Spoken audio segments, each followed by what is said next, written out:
Welcome back, everyone, to the show. Great to have you here today. Love being able to talk about all things, whether it be intermittent fasting, whether it be exercise, looking at the physiology of the body and how we perform better as human beings. And one of the things that are on a lot of people's minds, or at least there's a lot of talk about it on social media and a lot of expert-based articles, is how to become more fat adapted or how to tap into burning more body fat. And I don't think that there's anything wrong per se with the want of burning more fat as fuel. But what the problem is that there's been a lot of miseducation out there. So people are saying, well, if you fast, you're going to tap into more fat as fuel. And that is actually not necessarily the case. I just simply want to share with you the physiology behind how our bodies work, and then you get to decide if you're actually tapping into more body fat or not, because you have the knowledge, not just because someone out there said it, but actually you have the knowledge as to how much we burn as fat as a percent of fuel during any given day's activity. And again, by the end of the show, you will know this beyond a shadow of doubt. You'll also know the 3 energy systems of the body, and you'll know that only one of those energy systems really allows for carbohydrate or fat burning. So let's get into all of that right now. Today is episode 2259. So if you want to go to any of the research, if you want to look at any of the past notes on this show and the 3 takeaways that I always leave for every show, head on over to stephencabral.com/2259. Now, I said this is basically a 3-part series. Last week, we started it with episode 2252, the internal, let's see. No, it was on episode 2253. So we'll link them up today at episode 2259. That's the only one you need to remember. And there'll be one more next week on the fat adapted myth explained. So I'm going to bring it all together over 3 shows. Really simple, really straightforward. Let's dive in. So the first thing we want to understand is that there's 3 energy systems of the body. 3, all right? So if we look at these 3 energy systems of the body, we can better understand when our body is burning more fat as fuel, and when it can't be burning more fat as fuel, and then how it breaks down in each one of those. So if we're looking at the 3 energy systems of the body, the first one, you're not in it very much at all during the day. That's probably a good thing because it's quite a strain on the body. So it's called the anaerobic alactic system of the body. And this is how we are using basically no oxygen, no lactic acid. So this is basically alactic. It's without oxygen. It's without lactic acid as a fuel source. And instead, you're using something called ATP. You might have heard of ATP before. It's coming from those mitochondria inside your cells, adenosine triphosphate. Really important that we're able to make a good amount of ATP, and the better functioning our mitochondria are, the more energy we can produce from them, especially in these instances where we need more ATP and one other item called creatine phosphate. Now, why do you need this energy system in the body? This is true basically fight or flight, or this is true all-out exertion. That's the best way to think about it. This is activities where it's a max effort for about 10 seconds. That's it. So think of like your personal best in weightlifting. You're at the end of your high intensity interval in some type of resistance-based workout. You are doing bike sprints. Sprinting in general is going to get you to that creatine phosphate-based system where there's no time for your body to burn fat as a fuel. So again, I talked about this. I'm not going to get too deep into it because I went over it on last show. So again, if this is new to you, I'm going to link up the previous shows to look at as well. And again, that was last week over at 2253. But again, I don't want to confuse things. So let's do this. Episode 2259, everything will be there. Just head over to that one link. All right, so this is a very important process of the body. We're going all out with exercise, but we're actually burning very little fat at all as a fuel source during that anaerobic alactic-based energy system in the body. All right, so that's all out, max effort, about 10 seconds worth of total fuel that you have to be able to power through. And then you need to take a break. You need to take a rest because it's an all-out effort. Think about like the end of your Tabata, right? That last few seconds. All right, the next energy system, it's not too far away from this high-intensity short bout, but it's more from medium intensity to high, medium to high, not high to all out, right? Not high to 100% effort, like 90 to 100%. This is more medium intensity. Let's say it's like 80 to 90%, all right? This is the anaerobic lactic energy system. This is the glycolysis that I talk about a lot of times when I'm talking about are you burning fat as fuel? And again, the answer is going to be not so much. And then when we're in this fast glycolysis, we're in this stress-based state, we're not going to be using as much fat for fuel. Why? Well, the reason is this, is that our body is not able to break down fat at a fast enough rate in order to provide our body with enough energy to complete that given exercise or that given activity. So this is short bouts of activity as well. However, these bouts typically will last anywhere from, let's say, 30 seconds to 90 seconds. I found that you can push this a bit. Again, obviously it depends on the individual, but let's say it's definitely under 2 minutes of work. So if you're really going all out, or your work, you can't say all out, right? Because all out, you'd be 20 seconds or less of work, right? You'd be in that anaerobic, lactic based threshold. This is all out for about 90 seconds. So if you think about this, this would be like maybe a quarter-mile sprint for a lot of people. You're going to get into that anaerobic lactic-based system. This is your body's using lactic acid, and it's in what's called a form of glycolysis, right? So it's fast glycolysis. There are different forms of glycolysis where you're maxing out under 2 minutes of work. All right. But again, when you're in this energy-based system, not burning a whole lot of fat. So just think about this. The whole point of this is the more you're stressing your body, the less it's burning fat as a fuel. All right. So think about that. The higher the heart rate goes, or the more stress you're putting on the body, more strain in terms of getting that heart pounding produced, and not even just heart pounding, but actually putting the body under maximal tension. That is how you're moving away from more fat burning and actually more to these other energy systems that are built within the body, more from either lactic acid, or it is with oxygen to a certain degree, then with glucose, with sugars, and ATP as well. Okay, so now you say, well, there has to be a form of energy where we're actually burning more body fat or even carbohydrates. And that's more of the aerobic-based energy system. So the aerobic-based energy system is basically saying, okay, we're not doing an activity right now where we would burn out in under 2 minutes. Okay, so this is allowing us more for like a steady state-based workout. It's also why there's pros and cons. I always tell people of doing a boot camp-ish type class is that if you can just keep going for the entire hour or 45 minutes, you're not really pushing your metabolism and your body to get into that anaerobic based threshold to a higher degree. So I'll talk about that in just a moment because there's a little caveat to that. But this aerobic based system is actually, or it's aerobic meaning with oxygen, is that you're going to be able to burn more fat as a fuel source. And what I want to do is make this really easy. And I'm going to go through the different activities where you're burning more fat as a fuel predominantly. So again, when people tell you that, oh, you want to become more fat adapted, so you're burning fat all day long, you have to understand is that that's a little bit of a misnomer. I know that no one's saying it with ill intention, but it's just not necessarily true. You're always going to burn fat as a preferred fuel source if your body is actually metabolically balanced, hormonally balanced. So really what people are saying is to become fat adapted, yes, intermittent fasting is part of it, but it's actually saying, are your hormones balanced enough? That includes your insulin, that includes your cortisol, that includes your thyroid, as saying, are you metabolically balanced enough to burn fat when you're supposed to be burning fat at these times that we'll go over right now? So that's the thing. Like, you have to understand that it has nothing to do, intermittent fasting is a great way to be able to take into account fat burning, but you're able to do that all day long as your hormones are balanced, right? And here's why. Okay, so let's get into it. So when you are at rest, think about this.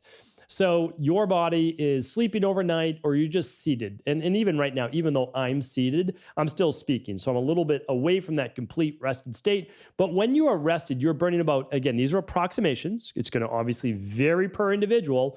More of the endomorph type, you're going to actually get more into the fat burning. And if you're more of the vata ectomorph type, you're going to get more in the glucose burning. I know that may not make sense, but I chatted about it a little bit last week. I'll go over it just briefly today. We have to understand is that people that have a faster metabolism, that they lean more towards the sympathetic nervous system, they're actually going to burn more glucose. They're going to run through more glucose than they are fat. So you might say, well, that doesn't make any sense because they're typically leaner. They're not gaining as much weight. And I would say to you, that is correct. Absolutely. Their body is actually breaking down their glucose that they need at a faster rate, using that as fuel as well as the calories they are putting into their system, right? So here's why. because their body's burning more calories overall on a daily basis. You can look at two people and literally they might both be 5'8", one's 180 pounds, one's 140 pounds. Okay, they're both 5'8", one's 180, one's 140. Let's say the 140 pounder is an ectomorph vata and the other one's an endomorph kapha.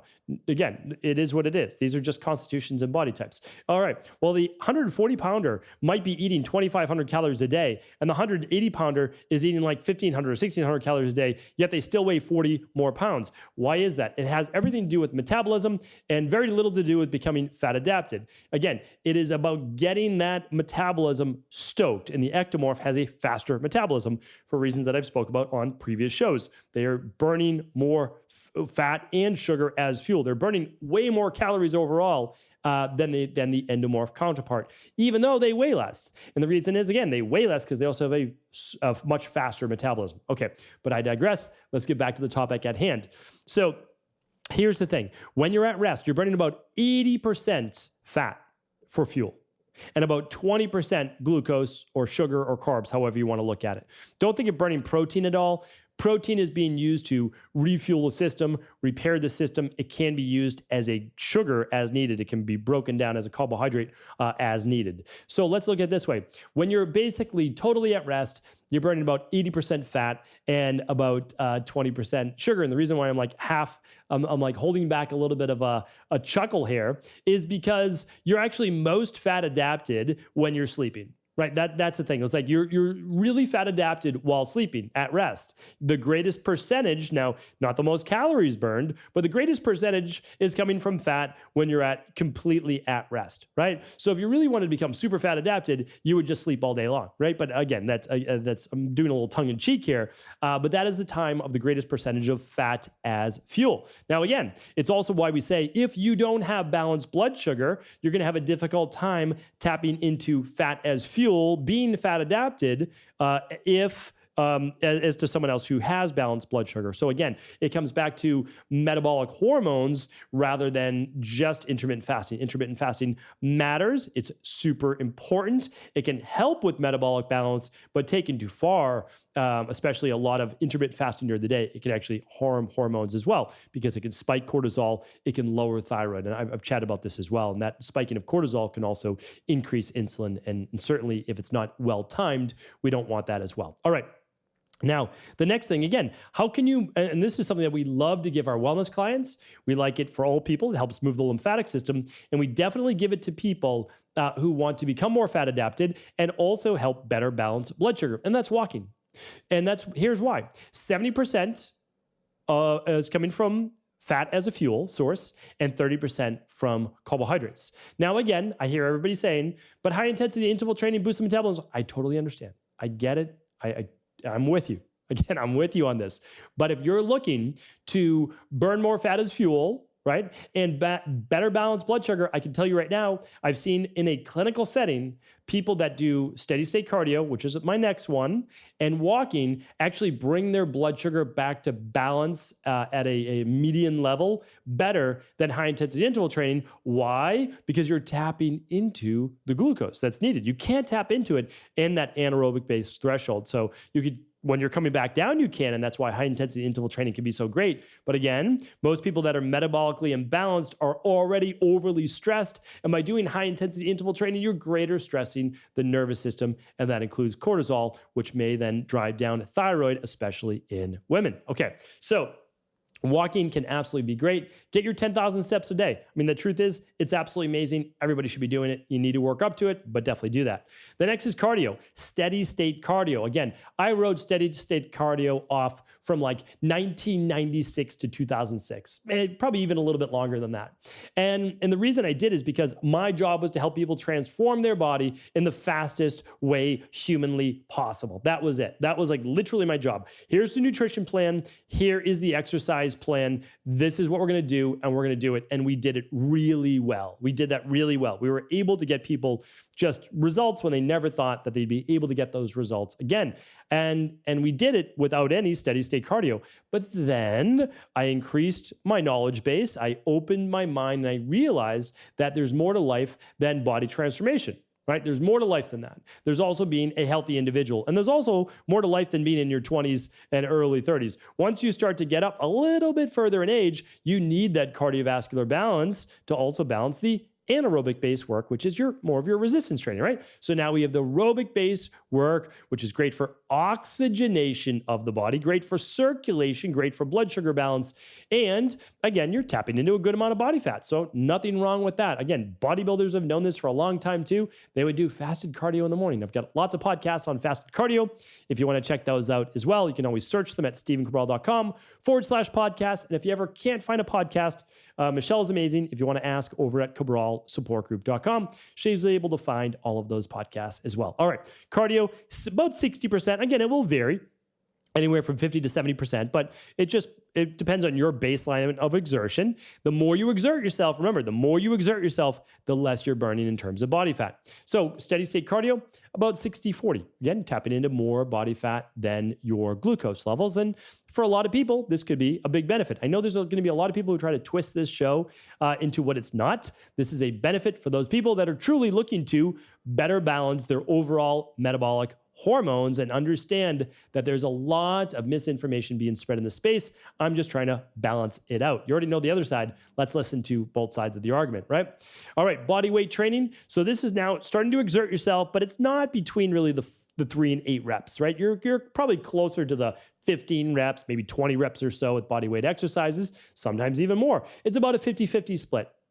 So you're not overexerting yourself maybe until that last 5 seconds or so. You're really doing a circuit of exercises, and that circuit may even take 3 to 5 minutes. So you're working more towards maximal exertion, but nowhere near it, right? Because you can do a 5-minute circuit, maybe of 5 different exercises, but you're getting a nice split.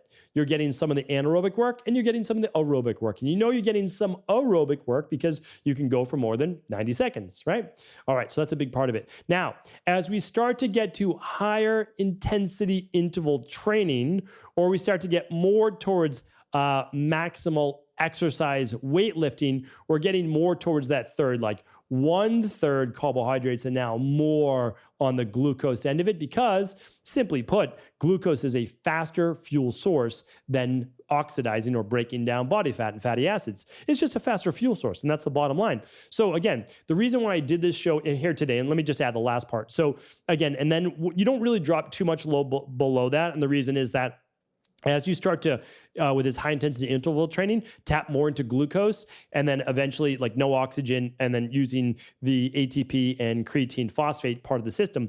Okay, now you're basically just working on like the fumes, right? You're working on the reserves, and you're not really tapping into the same level of fuel. Now, it's still great for your metabolism. Don't get me wrong. Over 300 training podcasts on this, but I just want you to know that you're really moving away from the carbohydrates and fats fuel source of your body in general. Okay, so the reason why I did this show here today is just to show you that in terms of human physiology, our human physiology is well known in terms of how we burn fuel, right? So if someone's trying to say, oh, well, you need to become more fat adapted during the day. Well, you're already fat adapted during the day, okay? When you are essentially not eating at that moment, and even when you are, to be honest with you, let's take eating out of the equation.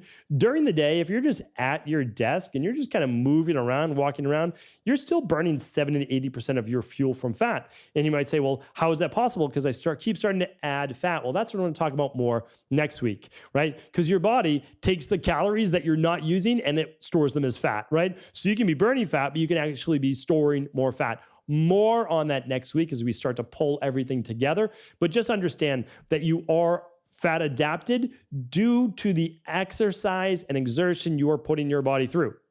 More exertion, less body fat burning.